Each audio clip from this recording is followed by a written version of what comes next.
네. 지역사회복지 전달 체계 가운데 직접적인 전달 체계 두 번째, 재가노인복지에 대해서 살펴보겠습니다. 재가노인복지라, 재가란 뜻이 뭐죠? 집에 머물러 있다. 이런 거죠. 제가 한다. 이런 거죠. 그러니까 집에 있는 상태에서 복지 서비스를 제공한다. 사실은 제가 노인복지보다는 제가 복지라는 말이 더 넓은 의미예요. 네, 이렇게 수정을 해볼게요. 제가 대상자가 노인일 뿐이죠. 제가 노인이니까. 제가 장애인 복지일 수도 있고요.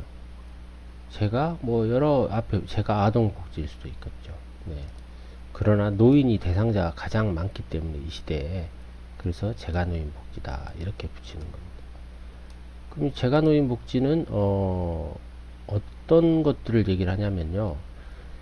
우리 복지 시설을 크게 두 개로 나뉘면은 이용 시설과 생활 시설로 나눌 수가 있어요. 네, 복지 시설을 이용 시설과 생활 시설로 나눌 수가 있는데요. 이용 시설은 앞서 얘기한 복지관 같은 것들이 우리 잠깐 이용하는 거잖아요. 네, 복지관 같은 경우를 얘기를 해요. 네, 그런데 생활 시설은 뭐예요? 잠깐 이용하지 않죠. 네. 우리가 24시간 365일 그렇게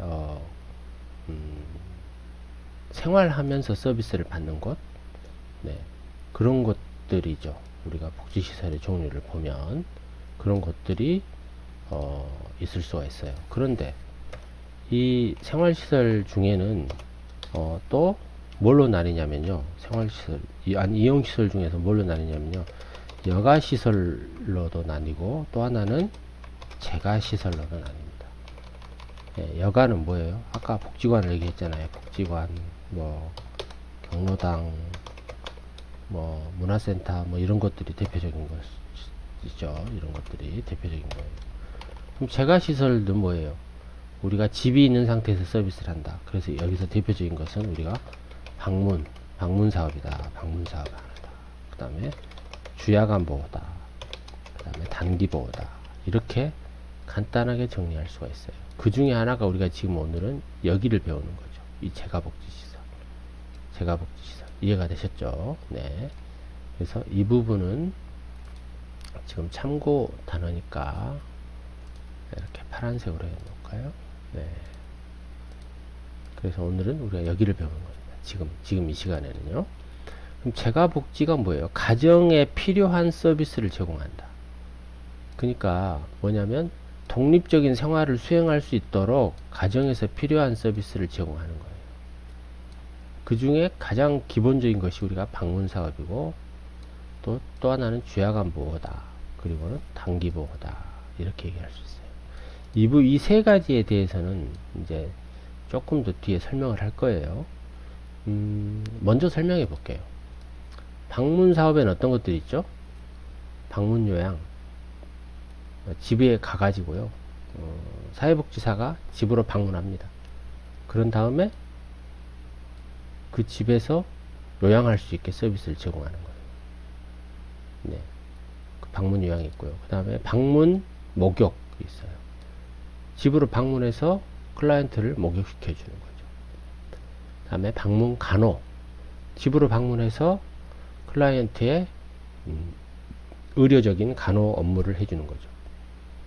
왜 그래요? 왜 간호 업무를 해줘요? 네, 그것은 뭐냐면 클라이언트가 움직이기가 쉽지가 않으니까 병원에 매일 갈 수가 없어요. 그래서 기본적인 검진, 아주 의학적 소견이 많이 들어가지 않는 기본적인 검진은 방문해서 처리한다. 이렇게 해서 방문 간호가 있는 거죠. 그 다음에 주야간 보호는 뭐예요? 네, 주간만 보호한다. 야간만 보호한다. 이걸 줄여서 주야간이라고 하는 거예요. 자, 주간만 보호하고 밤에는 가족들이 데리고 가죠. 또 야간만 보호하고 낮에는 가족들이 데리고 가는 거죠. 네. 그런 서비스를 주간 보호다, 야간 보호다 이렇게 얘기할 수 있어요. 단기 보호는 뭡니까? 그래, 짧게 보호한다. 일주일만 우리가 클라이언트를 돌보고 일주일이 지나면 가정으로 돌려보낸다. 그런 거죠. 또 혹은 보름, 한 달 이런 식으로 짧게 짧은 기간에 돌본다. 이게 우리가 오늘 배울 재가복지 시설이에요. 그럼 재가복지 시설은 어떤 것들이 있는지 조금 더 살펴볼 거고요. 우리 지역사회 내에 그 역사를 먼저 볼게요. 맨 처음에 재가복지는 이 가정봉사 파견원이라는 사업으로 1987년도에 우리나라에 시작됐어요. 그래서 집으로 가정에서 봉사하는 봉사원을 파견한다, 집으로 파견한다, 이런 거죠. 아까 앞서 배웠던 방문사업과 아주 흡사한 거죠. 방문사업과 흡사한 겁니다. 그래서 대부분의 이 재가복지 사업은요, 이 방문사업이 주류를 이룹니다. 주야간 보호나 단기는 그 숫자가 이 방문사업에 비하면 훨씬 적죠. 대부분 사업이 방문사업으로 많이 이루어져 있다라고 말할 수 있어요. 그래서 지역사회 중심 재활사업이라고도 하는데요. 이게 앞서 얘기했던 지역사회 보호, 다시 말해서 커뮤니티 케어라고 하죠. 이걸 커뮤니티 케어. 혹은 사례관리, 여기서 아주 활용을 잘 할 수 있는 것이 바로 이 재가복지 사업이다. 이렇게 얘기할 수 있어요. 재가복지 사업이다. 그래서 아까 말씀드렸던 방문 요양, 방문 목욕, 주야간보, 단기보 이런 것으로 이루어졌다라는 겁니다. 우리나라의 재가복지 시설 현황을 한번 봐볼까요? 물론 여기는 광역시만 나와 있죠. 광주에 몇 개일까요? 무려 213개나 있습니다. 어마어마하죠. 213개. 과연 이 213개가 이 재가복지 사업을 잘 할 수 있을까? 저는 좀 걱정이 돼요. 너무 많죠. 너무 많아서 서로 경쟁하다 보니까 서비스가 오히려 떨어져 버리는 그런 현상이죠. 경쟁하면 서비스가 올라가야 되거든요. 근데 그것도 어느 정도 경제적인 수준이라는 게 있어요. 수준이 넘어서 버리면 이 서비스가 줄어들 수밖에 없는 거죠. 네, 사실은 굉장히 걱정하고 있습니다. 그 종류를 보면 아까 얘기했던 대로 방문요양, 주야간, 단기보호 서비스가 있다라는 거죠. 방문간호가 뒤에 써진 건 뭐냐면 나중에 만들어졌다는 거예요. 나중에.